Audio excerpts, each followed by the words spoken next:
Retro look but racing DNA. Timeless style but modern grit. This is the all-new Yamaha XSR 155. But is it worth your money? Let's ride it.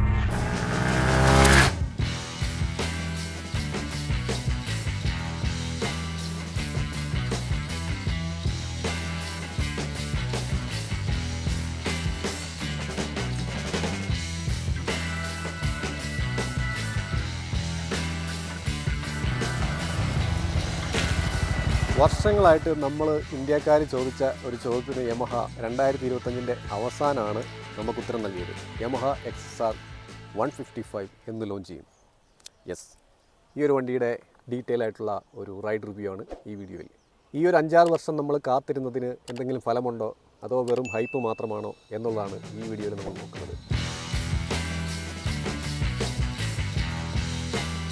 ഡിസൈൻ്റെ കാര്യത്തിൽ Yamaha score ചെയ്തിട്ടുണ്ട്. Especially ഈ ഒരു LED round LED head lamp കിടിലൻ ഫീലാണ്. ഒരു premium look and feel തരുന്ന LED ഡിസൈനാണ്. കൂടാതെ ഇതിൻ്റെ ഒരു ടാങ്ക് ഷേപ്പ് എന്ന് പറയുന്നതും അടിപൊളിയായിട്ടുണ്ട്. ഒരു നിയോ റെട്രോ സ്റ്റൈലിംഗ് ആണ് കൊടുത്തിരിക്കുന്നത്. അടുത്തതായിട്ട് നമുക്ക് പറയാനുള്ളത് ഈ ഒരു സീറ്റിൻ്റെ ഡിസൈനാണ്. ഈ ഡിസൈനും വളരെ സ്റ്റൈലിഷ് ആയിട്ടാണ് ചെയ്തിരിക്കുന്നത്.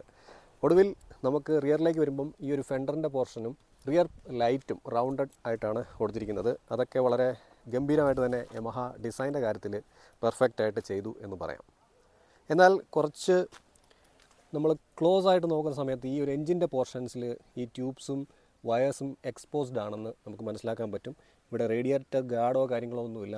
ഇവിടെ എന്തെങ്കിലും ഒരു കൗൾ കൊടുത്തിരുന്നെങ്കിൽ ഇതിൻ്റെ ഭംഗി നല്ല രീതിയിൽ ഇമ്പ്രൂവ് ചെയ്യുമായിരുന്നു. അതൊന്ന് യമഹ ശ്രദ്ധിക്കേണ്ട ഒരു കാര്യമായിരുന്നെന്നാണ് എനിക്ക് പറയാനായിട്ടുള്ളത്. കൂടാതെ 4ഓളം കളർ വേരിയൻസ് അവൈലബിൾ ആണ്. ഈ കാണുന്ന blue plus golden USD fork വരുന്നത് കിടിലുമാണ്. ബാക്കി എല്ലാ കളേഴ്സിലും വരുന്നത് ബ്ലാക്ക് ആയിട്ടുള്ള USD ഫോർക്കാണ്. പിന്നെ ഒന്നെന്ന് പറയുന്നത് റൗണ്ടഡ് ആയിട്ടുള്ള ഒരു മീറ്റർ കൺസോൾ ഡിസൈൻ കൊടുത്തിട്ടുണ്ട്. കാണാൻ നല്ലതാണ്, പ്രാക്ടിക്കലി പക്ഷേ അത്ര യൂസ്ഫുൾ ആണെന്ന് പറയാൻ പറ്റില്ല. കാരണം ഡയറക്റ്റ് സൺലൈറ്റ് അടിക്കുന്ന സമയത്ത് നമുക്ക് വിസിബിലിറ്റി പ്രോബ്ലം ഫീൽ ചെയ്യുന്നുണ്ട്. കൂടാതെ ഇതിൻ്റെ സ്വിച്ച് ഗിയേഴ്സിൻ്റെ പ്ലാസ്റ്റിക് ക്വാളിറ്റി കുറച്ചുകൂടെ ഇമ്പ്രൂവ് ചെയ്യാൻ തോന്നി. കാരണം 1.5 ലക്ഷം 2 ലക്ഷം അടുപ്പിച്ച് വരുന്ന ഒരു വണ്ടിക്ക് നമുക്ക് അല്പം കൂടെ നമ്മൾ പ്രതീക്ഷിക്കും അല്ലേ.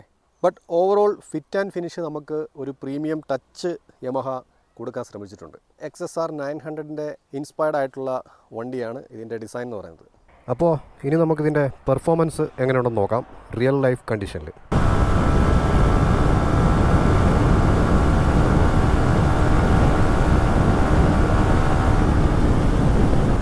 വളരെ ക്വിക്കായിട്ടാണ് 100 റീച്ച് ആവുന്നത്.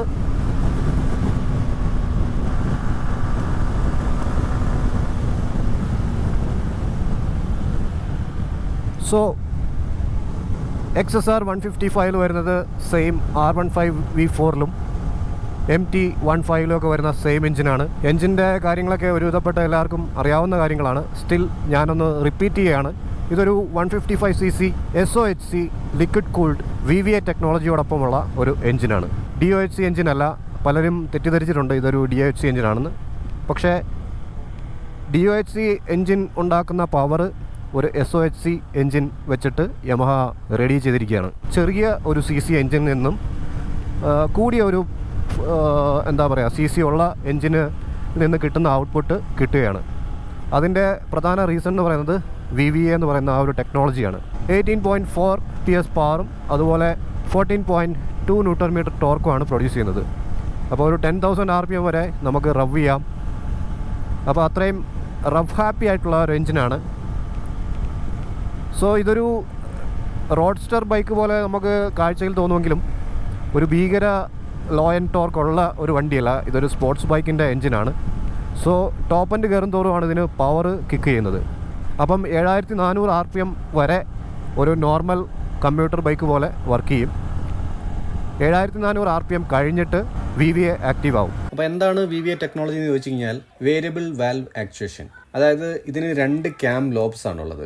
ലോ ടു മിഡ് RPM വരെ വർക്ക് ചെയ്യാനായിട്ട് ഒരു ക്യാം ലോബ് സെറ്റ് ചെയ്തിട്ടുണ്ട്. അതിൻ്റെ ഷേപ്പ് എന്ന് പറയുന്നത് ഒരറ്റം റൗണ്ടും ഒരറ്റം ഒരു ട്രയാങ്കിൾ ഷേപ്പ്, കർവ്ഡ് ആയിട്ടുള്ള ഒരു ട്രയാങ്കിൾ ഷേപ്പുമാണ്. ഒരു 7400 RPM വരെ ആ ഒരു ലോബിലാണ് വർക്ക് ചെയ്യുന്നത്. പെട്ടെന്ന് വാൽവ് ഓപ്പൺ ആകുകയും വാൽവ് ക്ലോസ് ആകുകയും ചെയ്യും ഈ ഒരു ട്രയാങ്കിൾ ഷേപ്പ് പോലെയുള്ള ആ ഒരു ലോബ് കറങ്ങുന്ന സമയത്ത്. അതേസമയം നമ്മൾ കൂടുതൽ ആക്സിലറേറ്റർ കൊടുക്കുന്ന സമയത്ത് ഒരു 7400 RPM മുകളിലോട്ട് ഹയർ RPM കയറുന്ന സമയത്ത് രണ്ടാമത്തെ ലോബ്, അതായത് പച്ച നിറത്തിൽ ഈ കാണുന്ന ഡയഗ്രത്തിൽ കാണുന്ന ആ ലോബിന്റെ ഷേപ്പ് നിങ്ങൾക്ക് മനസ്സിലായല്ലോ. അത് ഒരറ്റം പക്ക റൗണ്ടും ഒരറ്റം കുറച്ച് കർവ്ഡായിട്ടാണ്, ഷാർപ്പല്ല, കുറച്ച് കൂടുതൽ വൈഡായിട്ടാണ് ഇരിക്കുന്നത്.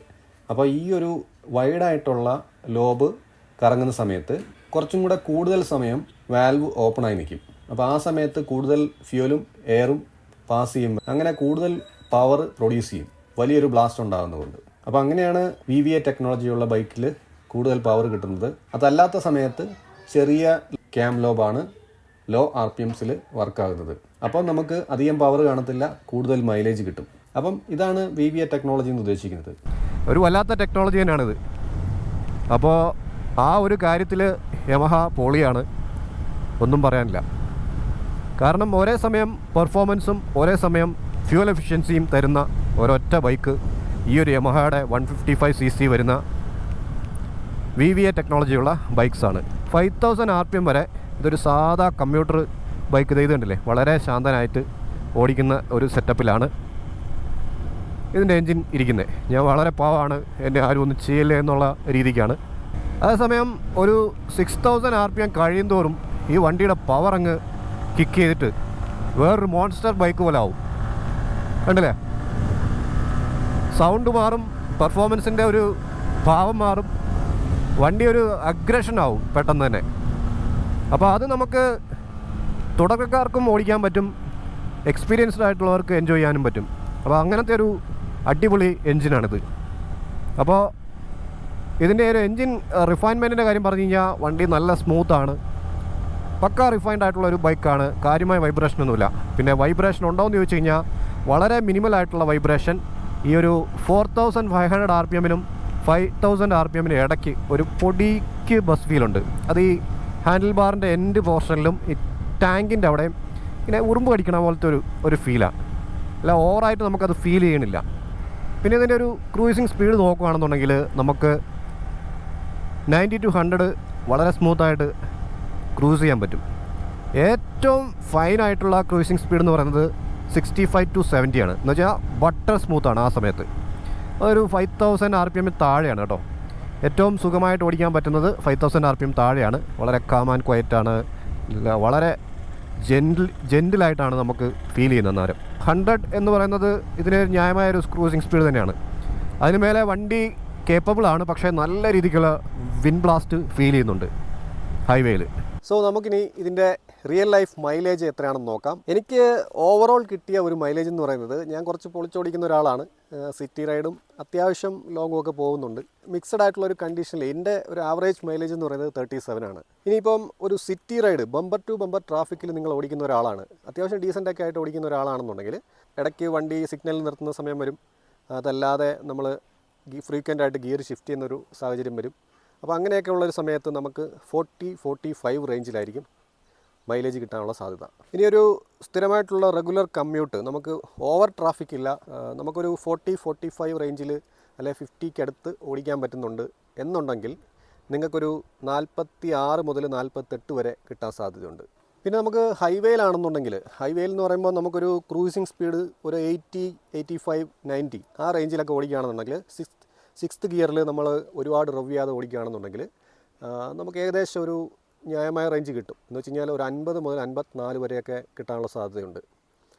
അത് ഡിപ്പെൻസാണ്, നിങ്ങളുടെ റൈഡിങ് സ്റ്റൈലിനനുസരിച്ചിട്ട് അങ്ങോട്ടും ഇങ്ങോട്ടും ചെറുതായിട്ട് വേരി ചെയ്യും. പിന്നെ അതല്ല, നിങ്ങളിപ്പോൾ ഒരു അഗ്രസീവ് റൈഡറാണ്, എപ്പോഴും തുടർച്ചയായിട്ട് നിങ്ങൾ ഒരു 7000+ RPM ഒക്കെ പൊളിച്ച് കീപ്പ് ചെയ്ത് ഓടിക്കുന്ന ഒരാളാണെന്നുണ്ടെങ്കിൽ നിങ്ങൾക്ക് ന്യായമായ മൈലേജ് കിട്ടാനുള്ള സാധ്യതയില്ല. എന്ന് വെച്ച് കഴിഞ്ഞാൽ നിങ്ങൾക്ക് കിട്ടാൻ പോണത് ഒരു 35 to 37, 38 റേഞ്ചിലായിരിക്കും. അങ്ങനെയാണ് ഇതിൻ്റെ ഒരു ഓവറോൾ മൈലേജ് ഫിഗറിനെ എനിക്ക് പറയാനായിട്ടുള്ളത്. കാരണം ഈ വണ്ടി ലോ മിഡ് RPMൽ വളരെ കാമാണ്. എന്ന് വെച്ച് കഴിഞ്ഞാൽ അധികം ഫ്യൂല് കത്തിക്കത്തില്ല. അതിന് മേലെ 7500 RPMന് മുകളിലോട്ട് പോകുമ്പോഴാണ് ഇതിൻ്റെ VVA ടെക്നോളജി ആക്ടിവേറ്റ് ആകുന്നത്. സോ ആ സമയത്ത് നല്ല രീതിയിൽ പെട്രോൾ കത്തും. അപ്പം പെർഫോമൻസ് ഓറിയൻറ്റഡ് ആയിട്ട് ഓടിക്കണമെങ്കിൽ അങ്ങനെ ഓടിക്കാം, നോർമൽ ഒരു കമ്പ്യൂട്ടർ ഓടിക്കുന്ന പോലെ ഓടിക്കണമെങ്കിൽ അങ്ങനെ ഓടിക്കാം. അപ്പോൾ അതുകൊണ്ട് അത് ഡിപ്പെൻഡ് ചെയ്തിട്ടാണ് മൈലേജ് മാറുന്നത്. പിന്നെ ഇതിൻ്റെ ഹാൻഡ്ലിങ്ങിൻ്റെ കാര്യം പറഞ്ഞു കഴിഞ്ഞാൽ വണ്ടി പക്കയാണ്, വെയിറ്റ് എന്ന് പറയുന്നത് 137 kg ആണ്. അതുകൊണ്ട് വളരെ ലൈറ്റ് വെയിറ്റ് ആണെന്നാണ് ഫീൽ ചെയ്യുന്നത്. നമുക്ക് ഹാൻഡിൽ ചെയ്യാനായിട്ട് വളരെ ഈസിയാണ്. വളരെ പെപ്പി ആയിട്ടുള്ള ഒരു ബൈക്കാണിത്. ഒട്ടും നമുക്ക് എഫേർട്ട് ഇടേണ്ടി വരുന്നില്ല. വണ്ടി പുഷ്പം പോലെ കൊണ്ടു നടക്കാൻ പറ്റും. പിന്നെ എനിക്ക് ഏറ്റവും ഇഷ്ടപ്പെട്ട ഒരു സംഭവം എന്ന് വെച്ച് കഴിഞ്ഞാൽ സ്ലിപ്പർ ക്ലച്ച് വരുന്നത് കൊണ്ട് തന്നെ നമുക്കിതിനകത്ത് റവ് മാച്ചിങ് ചെയ്യാൻ ഭയങ്കര ഈസിയാണ്. വളരെ ഫ്രണ്ട്ലി ആയിട്ടുള്ള ഒരു ബൈക്കാണ് റവ് മാച്ചിങ് ചെയ്യാനായിട്ട്.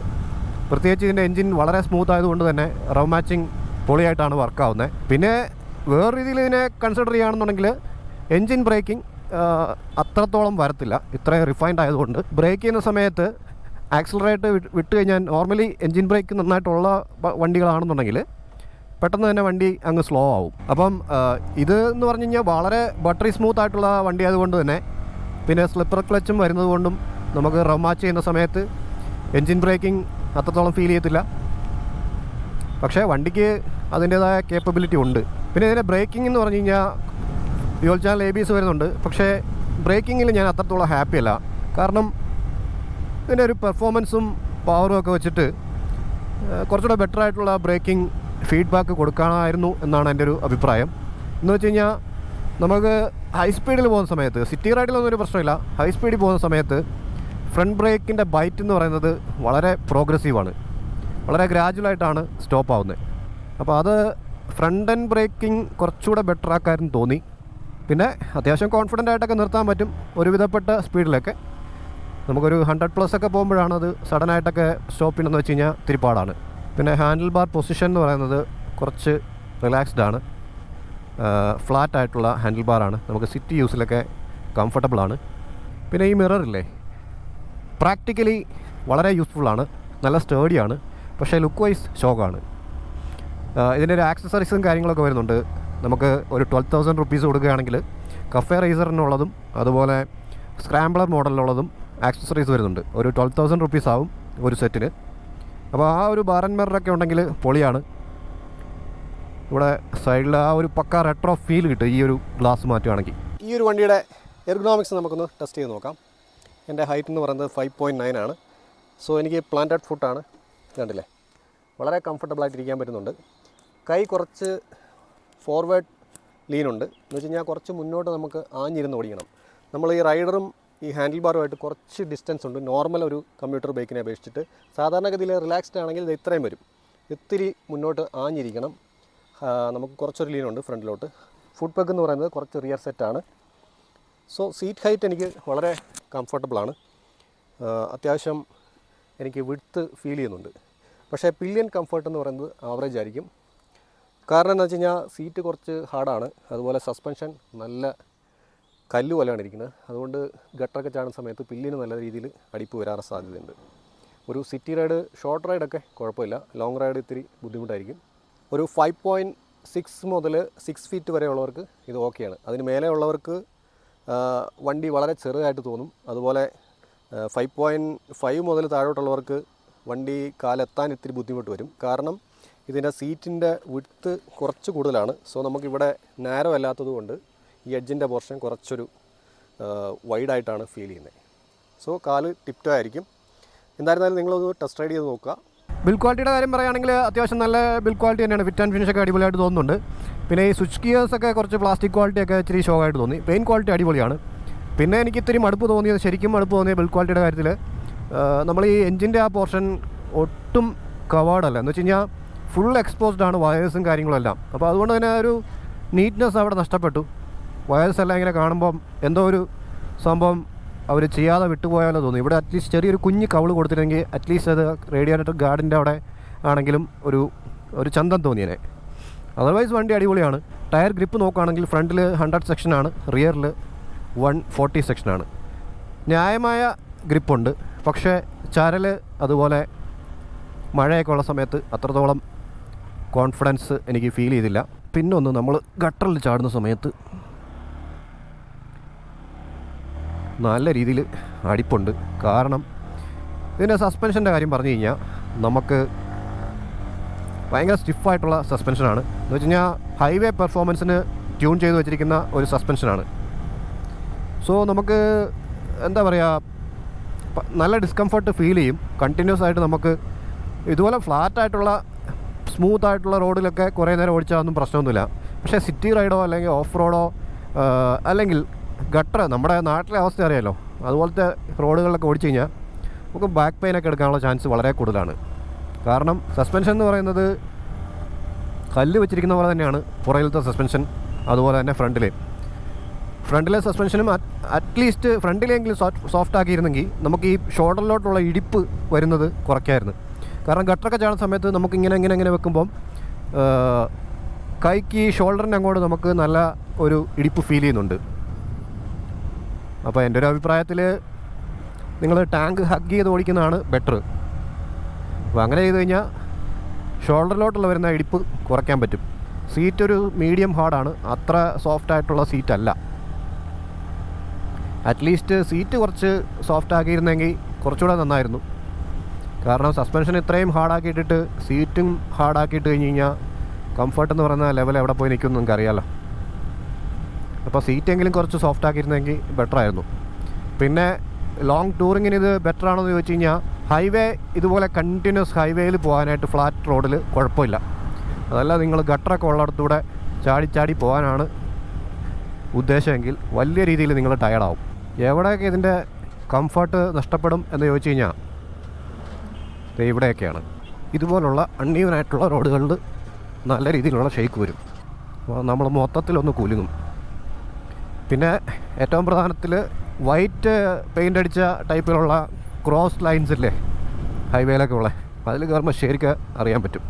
ഹമ്പുകൾ ഇഷ്ടം പോലെ ഉണ്ട്. ഇത് തട്ടോ ഇല്ലയോ എന്നുള്ളത് നിങ്ങൾ തന്നെ നോക്കിക്കോ. കണ്ടോ, സിമ്പിളായിട്ട് കയറി പോകുന്നുണ്ട്. കാരണം 170 mm ആണ് ഇതിൻ്റെ ഗ്രൗണ്ട് ക്ലിയറൻസ് വരുന്നത്. സോ അടി തട്ടുന്ന വിഷയമൊന്നും വരത്തില്ല. പല ഹമ്പുകളിൽ ഞാൻ ടെസ്റ്റ് ചെയ്ത് നോക്കിയായിരുന്നു, ഒരു കുഴപ്പമില്ല. പില്ലിനെ വെച്ച് പോയാലും പ്രശ്നമൊന്നുമില്ല. MT-15 ഒക്കെ പോലെ തന്നെ ഇതിന് ന്യായമായ ഗ്രൗണ്ട് ക്ലിയറൻസ് ഉണ്ട്, ഒരു കുഴപ്പമില്ല. പിന്നെ ഒരു പ്രധാനപ്പെട്ട കാര്യം എന്ന് പറയുന്നത് ഇതിന് ഒരു ഗ്രാബ് റെയിൽ വരുന്നില്ല, ഇൻകൺവീനിയൻസ് ഉണ്ടാക്കുന്നുണ്ട്. അപ്പോൾ അത് ഉണ്ടായിരുന്നെങ്കിൽ നന്നായിരുന്നു. ഒരു ചെറിയൊരു ഗ്രാബ് റെയിൽ നമുക്ക് ഒന്ന് പുറകോട്ടോ മുന്നോട്ടൊക്കെ ഒന്ന് മൂവ് ചെയ്യണമെന്ന് വെച്ച് കഴിഞ്ഞാൽ നമ്മൾ സീറ്റിൻ്റെ അടിയിൽ ഇങ്ങനെ പിടിച്ചിട്ട് പൊക്കേണ്ടി വരും, മുന്നോട്ട് മൂവ് ചെയ്യേണ്ടി വരും. അപ്പോൾ അതിങ്ങനെ പൊങ്ങിപ്പോരുന്ന പോലെ ഫീൽ ചെയ്യും. സോ അതുകൊണ്ടായിരുന്നെങ്കിൽ നന്നായിരുന്നു. എന്തായിരുന്നാലും റിയർ ലുക്കൊക്കെ അടിപൊളിയാണ്. ആ ഒരു ഷോർട്ട് ഫെൻഡറൊക്കെ നല്ല സൂപ്പർബാണ്. ഇത് നേരിട്ട് കാണാനായിട്ട് കുറച്ചുകൂടെ ബെറ്ററാണ്. വീഡിയോയിലും അതുപോലെ തന്നെ ഫോട്ടോയിലും കാണുന്ന പോലെയല്ല. പിന്നെ ഇതാ ഇവിടെയാണ് കൂളൻ്റൊക്കെ വെച്ചിരിക്കുന്നത്. അതൊക്കെ കുറച്ചൊരു ഓക്വേർഡായിട്ട് എനിക്ക് ഫീൽ ചെയ്തു. റേഡിയേറ്ററിന് ഗാർഡൊന്നും വരുന്നില്ല. അപ്പോൾ അഡീഷണൽ ആക്സസറീസൊക്കെ നമുക്ക് സെറ്റ് ചെയ്യേണ്ടി വരും. പിന്നെ ചെളി നല്ലവണ്ണം തെറിക്കും. ചെറിയ ഷോർട്ട് ഫെൻഡറാണ്. ഇവിടെ കാണാൻ നിങ്ങൾക്ക് ഫുള്ള് ചെളി റേഡിയേറ്ററിലോട് അടിച്ചു കയറും. പിന്നെ ഈ കാണുന്ന വയേഴ്സ്, ട്യൂബ്, ഇതൊക്കെ ഭയങ്കര എക്സ്പോസ്ഡ് ആണ്. അതുപോലെ ഇത് കണ്ടോ, ഇവിടെയൊക്കെ ഒരുപാട് എക്സ്പോസ്ഡ് ആണ് ട്യൂബ്സും വയേഴ്സും ഒക്കെ. അപ്പോൾ അതൊക്കെ ഒന്ന് റിഫൈൻ ചെയ്തിരുന്നെങ്കിൽ ബെറ്ററായിരുന്നു. പിന്നെ സസ്പെൻഷൻ ഇതുണ്ടോ, ലിങ്ക് ടൈപ്പ് പോലത്തെ സസ്പെൻഷനാണ്. കല്ല് പോലെ ഇരിക്കണേ, അഡ്ജസ്റ്റ് ചെയ്യാൻ പറ്റത്തില്ല. സോ അത് കുറച്ചുകൂടെ ബെറ്റർ ആക്കിയിരുന്നത് നന്നായിരുന്നു. സസ്പെൻഷൻ ഒരു കുറച്ചുകൂടെ സോഫ്റ്റർ സൈഡിലാക്കിയിരുന്നെങ്കിൽ കമ്മ്യൂട്ടിങ്ങിന് ഇത് സൂപ്പർബായിരിക്കും. അപ്പോൾ അതൊക്കെയാണ്. പിന്നെ ഈ ഒരു മീറ്റർ കൺസോൾ കാഴ്ചയിൽ അടിപൊളിയാണ്. പക്ഷേ നമുക്ക് ഡേ ടൈമിൽ ഇതുപോലെ സൺലൈറ്റൊക്കെ ഉള്ള സമയത്ത് ഇതിലേക്ക് ലൈറ്റ് ഡയറക്റ്റ് അടിക്കുമ്പം നമുക്ക് അത്രത്തോളം വിസിബിലിറ്റി ഇല്ല. കാരണം ബാക്ക്ഗ്രൗണ്ട് ബ്ലാക്കാണ്.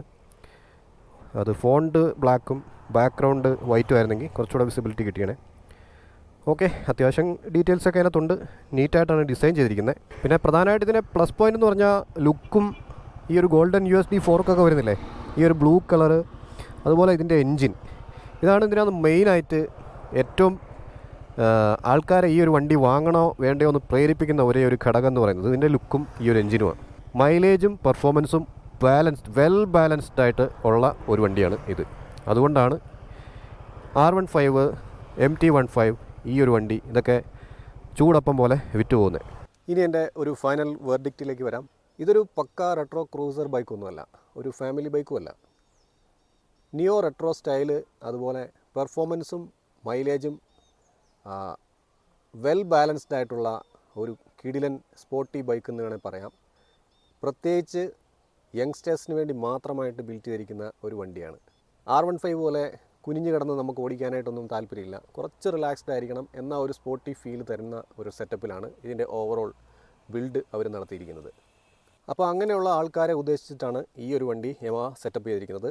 അപ്പം നിങ്ങൾ ഒരു 5.6 to 6 ഫീറ്റ് വരെയുള്ള ആളാണെന്നുണ്ടെങ്കിൽ തീർച്ചയായിട്ടും ഈ വണ്ടി നിങ്ങൾക്ക് സ്യൂട്ടായിരിക്കും.